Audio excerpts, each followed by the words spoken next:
আসসালামু আলাইকুম বন্ধুরা, শুভ দুপুর। কেমন আছেন আপনারা? আলহামদুলিল্লাহ আমি ভালো আছি। আজ পুকুর থেকে টাটকা মাছ নিয়ে এসছে, তাই সেগুলো আমি আজকে ছাদে খড়ির চুলায় রান্না করব। ফারার পাপা বলল যে আজকে আমাকে খড়ির চুলায় রান্না করে এই টাটকা মাছগুলো খাওয়াবা, তাই চলে গেলাম আমি আজকে চুলায় রান্না করতে। এই যে প্রথমে মাছগুলো আমি ভেজে নিলাম, ভেজে নিয়ে তার মধ্যে একে একে সব মশলাগুলো দিয়ে দিব। পেঁয়াজ বেরেস্তা করে নিচ্ছে আগে, তারপরে আমি মশলাগুলো কষে নেব। খড়ির চুলার রান্না আপনাদের কেমন লাগে? আমার তো খুব ভালো লাগে, আমাদের সবারই ভালো লাগে। যদি একটু কষ্ট হয় যেতে ছাদে, তারপরেও বেশ মজাই লাগে।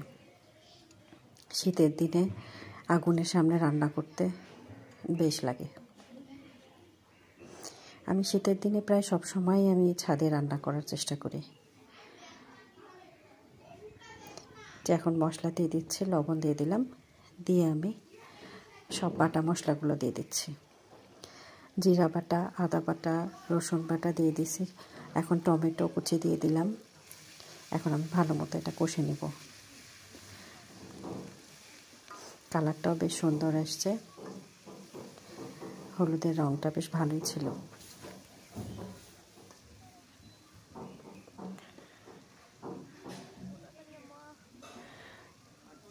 আমি টাটকা গাছের ধনেপাতা ছিঁড়ে রেখে দিয়েছি, এখন ওটাই আমি মাছের মধ্যে দিব।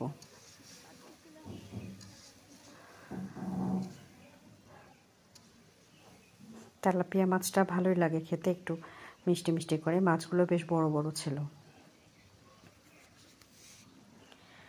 গুঁড়া মরিচ দিলাম, এখন দেব হলুদ। নামানোর আগে আমি গুঁড়া মশলা দিয়ে দেব, ভাজা গুঁড়া মশলা, যেমন ধনে গুঁড়া, জিরা গুঁড়া, ঠিক নামানোর আগে আগে দিয়ে দেব।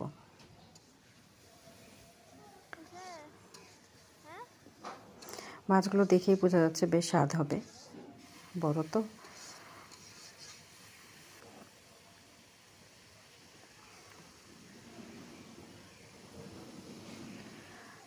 ফুলকপিটা আমি ভালো করে ধুয়ে গরম পানি দিয়ে ধুয়ে ফেলেছি, কারণ এখন ফুলকপিতে অনেক রকম পোকা টোকা থাকে, তাই গরম পানি দিয়েই আমি ধুয়ে ফেলি। আপনারাও চেষ্টা করবেন সবাই গরম পানি দিয়ে ফুলকপি ধুয়ে তারপর রান্না করতে।